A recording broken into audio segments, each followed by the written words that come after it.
मैं तीन चीजें बोलना चाहता हूं। पहली चीज बोलने नहीं दे रहे हैं। मोदी जी घबराए हुए हैं। आपने देखा जो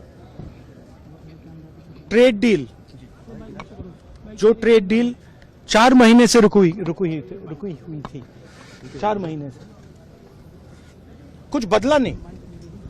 किसी न किसी कारण, जो मैं जानता हूं नरेंद्र मोदी जानते हैं।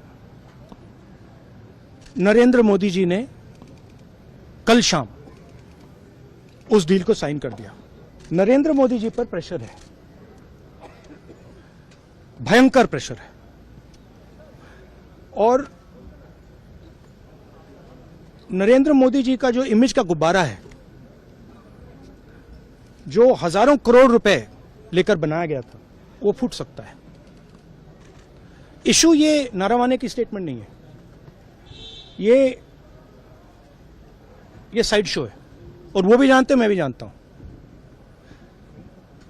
मेन बात यह है कि हमारे प्रधानमंत्री को कॉम्प्रोमाइज कर दिया गया है। किसने किया है, कैसे किया है, यह हिंदुस्तान की जनता को सोचना है। मगर इतिहास में पहली बार हिस्ट्री में एलओपी को प्रेसिडेंशियल एड्रेस में नहीं बोलने दिया। बाहर बोल दीजिए, जो अंदर नहीं कहा दिया जा रहा है। वो तो ऑटोमेटिकली होगा जी। बट ये आप समझिए, और हिंदुस्तान के जो किसान हैं, आप सब समझिए कि इस ट्रेड डील में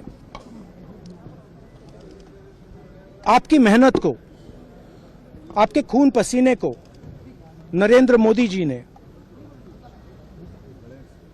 बेच दिया है। और वो इसलिए बेचा है क्योंकि ये कॉम्प्रोमाइज्ड है। सिर्फ आपको नहीं बेचा है, देश को बेचा है। इसीलिए मुझे वहां नहीं बोलने देना है। नरेंद्र मोदी जी डरे हुए हैं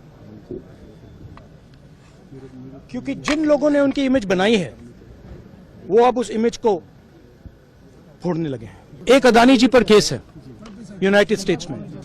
वो अदानी जी को टारगेट नहीं कर रहा है, वो नरेंद्र मोदी के फाइनेंशियल स्ट्रक्चर को टारगेट कर रहा है। एक वो है। दूसरा है एप्स्टाइन फाइल्स। एप्स्टाइन फाइल्स में अभी और माल है, वो अभी रिलीज नहीं हुआ है। इसीलिए इस दबाव में आकर एप्स्टाइन फाइल्स में जो पूरा देश जानना चाहता है, मगर अभी अमेरिका ने रिलीज नहीं किया है।